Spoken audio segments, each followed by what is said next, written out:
Эч качан мындай орозо кармабаңыз. Биринчиси ден соолук үчүн. Орозо жакындашкан сары адамдардын ичтеринде сөздөр боло баштайт. Орозо ден соолукка пайда, орозо кармайбыз ден соолук үчүн дейт да. Ниети өзүнүн таза кармап, өзүнүн ден соолугун чыңдап алуу. Орозодон чыгуу максат ошол. Башка максаты жок. Демек бул адашууда да. Бул алга жүрүүдө эмес, адашууда.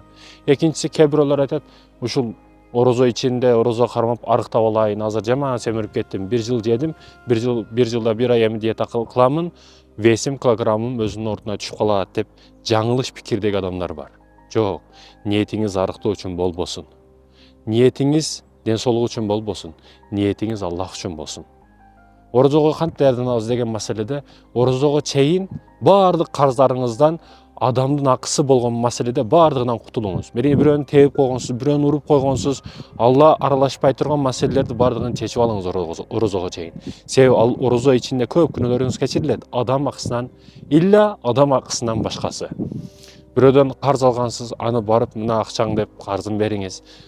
Акыретке калбасын деңиз. Бул орозо ичим мен бармын, сен жоксун балким деп алдынан өтүңүз. Сөз түрдө кечирим сураңыз, акчасын бериңиз. Эгер акча маселеси болсо, эгер уруш талаш, жер маселеси болсун, же көчөт маселеси айтор баардыгы. Барып адамдын акысынан өтүңүз, урматтуу мекендешим. Кээ бирөөлөр орозо кармайт, ачка калганы, анан намаз окуп физиолетка кылгандан башка эч нерсеси калбайт да. Сообу дагы жок, берекеси дагы жок, акыретте пайдасы дагы жок ал орозо, ал эл көрсүн үчүн. Ал ач калуу эле өзүн кыйнады деген маселе да. Сиз Аллах үчүн кылыңыз, эмне маселе кылсаңыз. Анан айтарым, орозого чейин калган күнөөнү кылат, ифтарды кылып алып, дагы сигаретин чегип, арагын ичип, калган күнөөсүн кылып, ифтардан кийин зинасын кылып, арам ишин кылып уланткандар бар. Оозакча күнөө кылып алайын дейт да. Оозу ачтык, эми гыйбатка можно дейт да. Жок. Ошол түндү жараткан, кадыр түндү жараткан, Рамазан айын жараткан Аллах башка айларды дагы жараткан. Баардык айлар Аллахтыкы. Баардык айда Аллахтын айы деп бил. Көргөн адамдын кызыр деп бил. Баардык адамдарга сыйлык сыпа мамиле кыл. Ал эми ар бир күнүңдү, түнүңдү Рамазандай кадырлагын, бактагын, ошол учурда жыйынтык болот ар бир маселеде. Анан орозо келген учурда таква көрүнүп, орозо кармап, мен орозомун деп ар кимге көрүнгөн адамга айта берет. Экинчи адамга ар бирине айтып чыгат, мен орозомун. Жок, мен орозомун. Мактаныш шарт эмес, туткан орозоңуз менен орозоңуз Аллах үчүн болсун, адамдар үчүн эмес. Билесизби, орозо неси менен өзгөчө. Мисалы үчүн байкайсыз, башка айларда мында орозо деген түшүнүктүн өзү жок. Каалагандай жүрө бересиз, каалагандай. Ал эми орозо учурда тамак аш алдыңызда турат, күнөө кылыш мүмкүнчүлүгү алдыңызда турат, бирок Аллах көрүп турат. Орозо айдамын, Рамазан айы, ыйык айдамын деп өзүңүздү кичине тыясыз да. Бүткүл тыясыз. Бирок ошол эле айды башка айларга дагы алмаштырып, башка айларда да ушундай сыйлуу, кадыр бартуу ай деп билсек, ошол айлар дагы Аллахтыкы. Ошол айларда дагы соопко жетишебиз. Айтайын дегеним, мындай орозо кармабаңыз, ниетти Аллах үчүн кылыңыз. Азыртан 1-4 күндөр орозо кармаңыз, ниетиңизди турлаңыз. Иншалла орозо айы баардыгыбызга маарек болсун. Рамазан айы келгенге чейин кылышыбыз керек болгон 11 амал. Биринчиси, урматтуу мекендешим, карыздан кутуласыз. Ушуга чейин аласа бересе маселесинде бирөөгө кепил болдуңуздар, ар кандай нерселерге ортого түшүрдүңүз, квартирага, машинага ошол нерселерди бүт алады болуп чыгышыңыз керек. Карыз маселесинде бере турган адамга бериш керек, бара турган адамга барыш керек, кечирим сураш керек, ошондой маселелерди бүт жабыш керек. Көңүлдү тынч кылып кирип барганга эмне жетсин. Андан кийин азыртадан орозо келгенге 10 күн, 15 күн калаган болсо, ошого чейин азыртан психологическтан өзүңүздү, мээңизди, денеңизди бүт даярдайсыз. Орозо кармайм, телого буйрук бересиз. Кармайсың сен деп. Себеби азыртан даяр болсоңуз, азыртан мээңизди бүт денеңизди даярдап бара турган болсоңуз, орозо келген күн, эртеси күн орозо кармабайм деп ойлонуп калбайсыз. Дароо ошол күндөн баштап кармап кете бересиз. Бул маанеги. Ошондуктан карыз маселеси, урматтуу мекендешим. Адам менен пенденин ортосундагы маселеге Аллах Таала өзү дагы киришпейт. Аллах Таалага карата кылган күнөөлөрүңүздү Аллах кечириши мүмкүн, бирок пендеге карата тободогу шарттардын бирөөсү кайсы эле? Тободогу шарттардын бири, эгер адам акысы боло турган болсо, барып үзүрүн сурайсыз, кечиримин, акчасын алган болсоңуз бересиз, ошол маселе бар. Ошондуктан карыз маселе өтө оор маселе.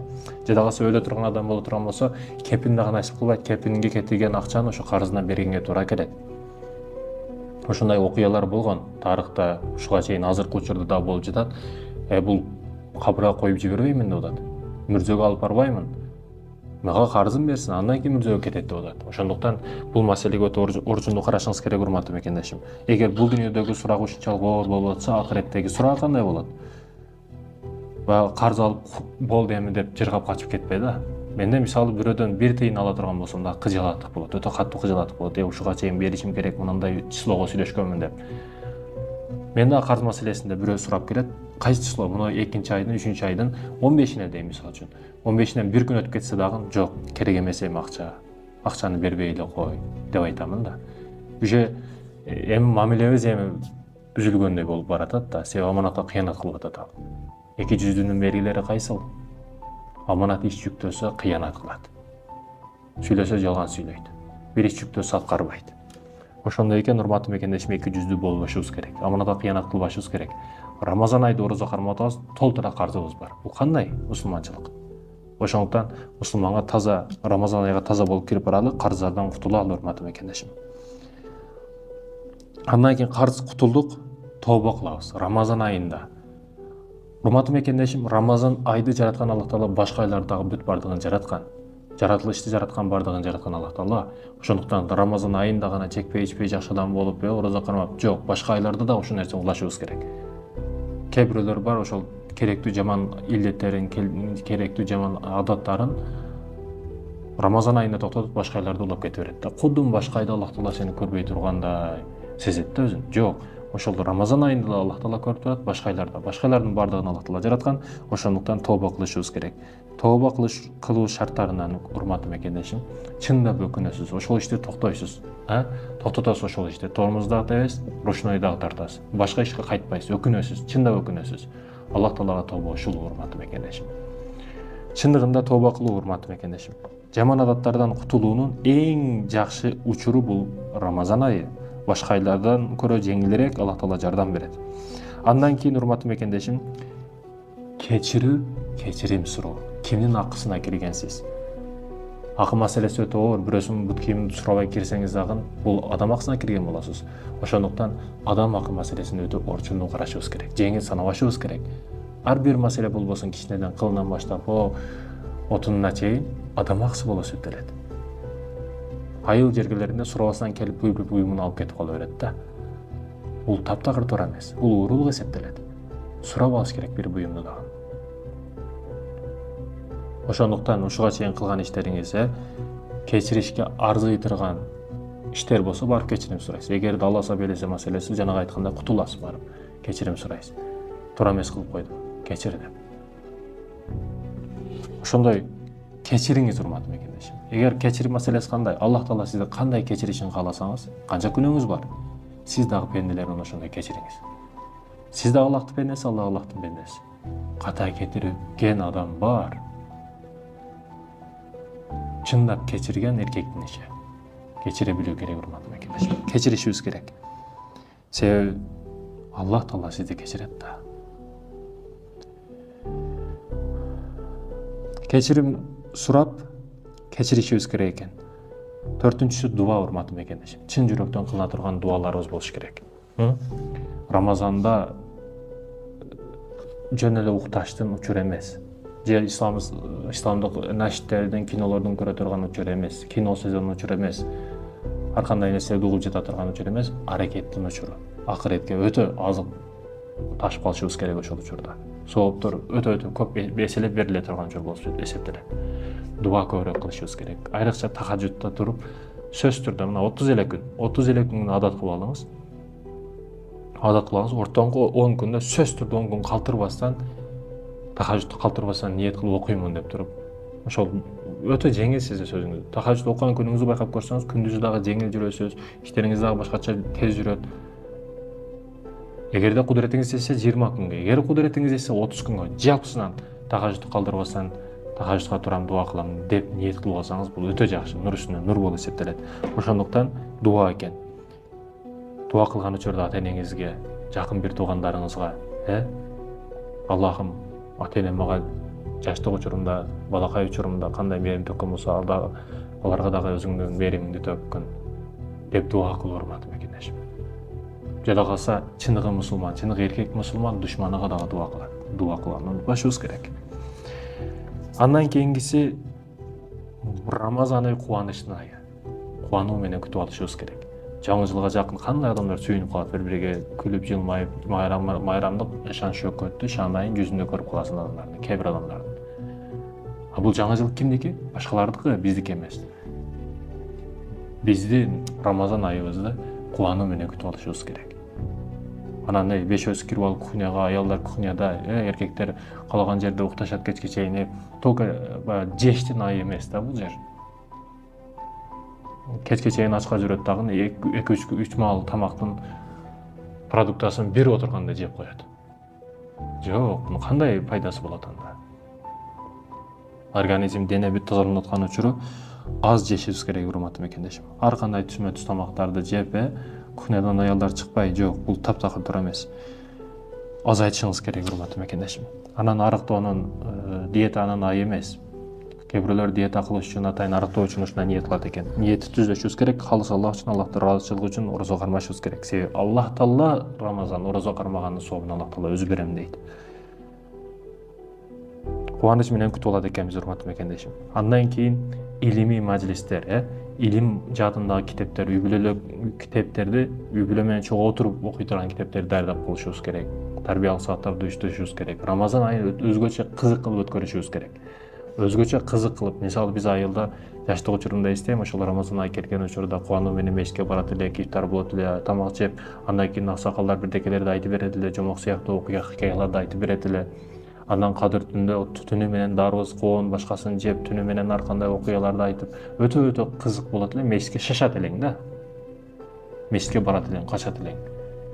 Ошол эле система үйдө боло турган болсо, үйдөн да качкың келбейт. Ошондуктан жаш балдарга шан шөкөтүн кийин эсинде калат, ата-эне мага ушинтип кылат эле Рамазан айында деп, бул уланып кете турган маселе да.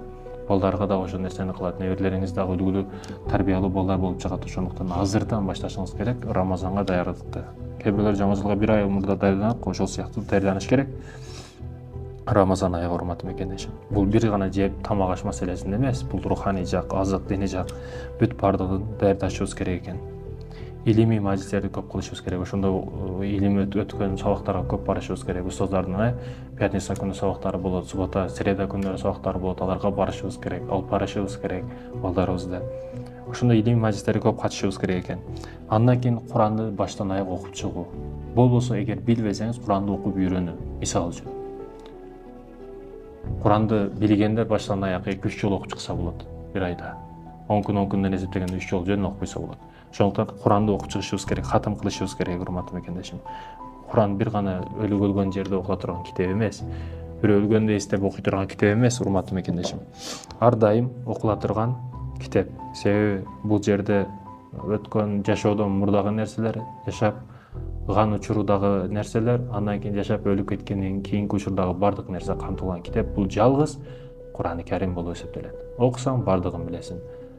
Себеби адамды адам кылып бармай тура турган бул китеп болуп эсептелет. Өзгөрүлбөгөн китеп бир гана Куран. Хатым кылат экенбиз. Ал эми 8-инчиси көбүрөөк садака, ихсан, закеттерибизди беришибиз керек ушул айда.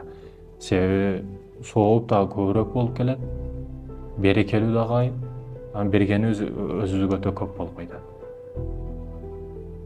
Көрүнбөгөн, билинбеген бале кырсыктардан сакталышка себеп боло турган бул садака, ихсан болуп эсептелет. Андан кийин мен орду келгенде айтып коем, ушул жерде өзгөчө Рамазан айында жолдо кайыр сурагандар, жөн эле чолоңмуш болуп басып алгандар, жолдорду пробка кылып тосуп алып туруп алгандар, жөн эле иштейт, чуркап басат. Коляскага калып эле отуруп алган аларга бербеш керек. Сиз анын ишин жүргүзүп атасыз. Ал кайра кайыр сураганды үйрөнө берет. Ушунча берди, иштей турган, бул турган иш турбайбы деп, жумуш турбайбы деп, кайра ушул жумуштун уланышына сиз себепчи болуп каласыз. Ошондуктан денем чөз сообу, сиз өзүңүз билесиз, туугандырыңыз бар, кону кошунаңыз бар, муктаж адам ким экендигин билесиз, ошого алып барып бериңиз. Ошол өзүңүз барып бергенге жетпейт, мешитке алып келгендин кереги жок. Барып өзүнүн ордун таап, керектүү адамга берсеңиз, бул эң жакшы маселе. Кереги жок. Өз колу менен берген бул эң жакшы болот. Керек болсо балдарыңыз менен балдарыңызды алып барып ушуну үлгү кылып көрсөтүп, балдарыңызда дагы түшүнүк пайда болот.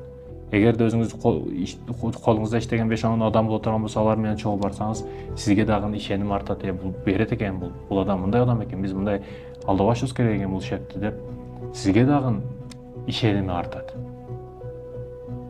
Ушундай нерселерди уюштуруш керек, урматтуу мекендешим. Көбүрөөк эсан кылат экенсиз. 9-нчысы зикир кылуу. Астагфируллах, субханаллах, алхамдулилlah, Аллаху акбар. Бакчаларда, асырдан кийин өзгөчө Рамазанда 5 менен асырдан кийин шамга чейин токодорго кирип алып, ла илаха илля анта субханака инни кунту миназ залимин. Албетте мен өзүмө зулум кылуучумун деп өзүңдүн кемчиликтериңди мойнуңа алып Аллах Тааланы мактап зикир кылган учурлар бул эң жакшы учурлар болуп эсептелет. Зикир кылганга эмне жетсин, урматтуу мекендешим? Көбүрөөк зикир кылыңыз. Рамазан айында өзгөчө көбүрөөк зикир токтотпоңуз. Жүрөгүңүзгө дагы мен 100% кепилдик берем. Сиз мындай кылыңыз. 2 күн зикир кылып, тынымсыз зикир менен басып жүрүп көрүңүз. Бош учурда зикир кылыңыз. Кадимкиде өзгөрүү болот сизде. Андан кийин 2 күн зикир кылбаңыз. 2 күн зикир кылбай, салыштырып көрүңүз анан. 5-нчи күнү салыштырып көрүңүз. Кандай болду 2 күнүңүз? Баягы зикир кылган күнүңүз ашыкча сөздү токтоткон болосуз. Сөгүнүүнү токтоткон болосуз. Жаман адаттарды токтоткон болосуз. Карасаңыз, иштериңиз дагы бүт берекелүү болгон болот. Тапкан акчаңыз дагы берекелүү. Ошондуктан зикирди токтотпоңуз, урматтуу мекендешим. Кайра айтып турган зикирлерибизди жаттап алып, окушубуз керек. Ошол зикирлерибизди кайра айтышыбыз керек. Өзгөчөлүгү дарат шарт эмес. Намазга дарат алышыбыз керек. Зикирде тил менен ар дайым айтып жүрөбүз. Калбы менен, жүрөк менен айтабыз, урматтуу мекендешим. Андан кийин 10-нчусу ифтарлык кылабыз. Ифтарлык колубуздан келе турган болсо уюштуруп беребиз. Уюштуруп деген сөздөрдө бардык нерсе болуш шарт деген эмес. Кээ бирөөлөр мактануу үчүн, үйүн макташ үчүн, дасторкон толтуруп койгон тамагын мактаныш үчүн ифтарлык кылат. Жок, бул арам ниет болуп калат. Мунун сообу жок эч кандай. Аллах үчүн кылыш керек ифтарлыкты. Аны чакырганда дагы жакшынакай муктаж адамдарды чакырыш керек ифтарлыкка. Кекирип курсагы баягы чоңдугунан курсагы көйнөктүн түймөктөрүн жыртайын деп турган адамдарды чакырыштын кереги жок.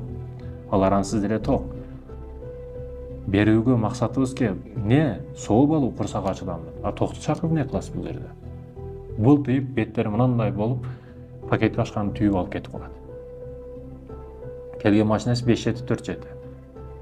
Бул көрө албастык маанисинде эмес, урматтуу мекендешим. Болгону нанга бир нерсеге жетпей жүргөн муктаж адамдар бар. Ордун таап чакыруу керек дегени. Ордун таап берүү керек деген, урматтуу мекендешим. Ифтарлык кылат экенсиз. Колуңуздан келишинче сооп алуу үчүн ал туткан орозонун сообун алыңыз келеби? Чуркап барып бир финик берип же суу берип коюу дагы бул өтө фазилеттүү амал. Анын сообуна шерик болуп каласыз. Ифтарлык кылат экенсиз колуңуз жетишинче, урматтуу мекендешим. Андан кийин ушул Рамазандан мурда акыркысы бул. Рамазандан мурда ушундай нерселер көп тарайт. Рамазан айы ушунча келет экен. Пайгамбарыбыз саллаллаху алейхи айтыптыр, мындай адамдарга жиберсең, мындай бале кырсыктан сакталат экенсиң деген ар кандай сообщениялар Рамазандан мурда ушундай сообщениялар айланат. Телеграма болсун, Ютубта, Гуглда болсун айланат да. Бул, урматтуу мекендешим, пайгамбарыбыз саллаллаху алейхи бул тууралуу эч нерсе деген эмес. Булар өзүн тозоктон ордун даярдаган адамдар. Бул калп сообщенияларга ишенбеш керек, таратпаш керек.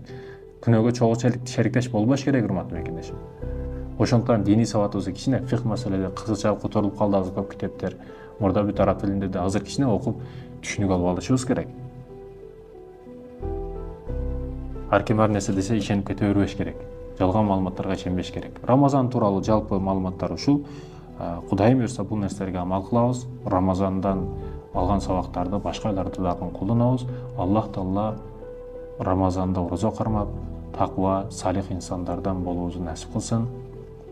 Иман берсин.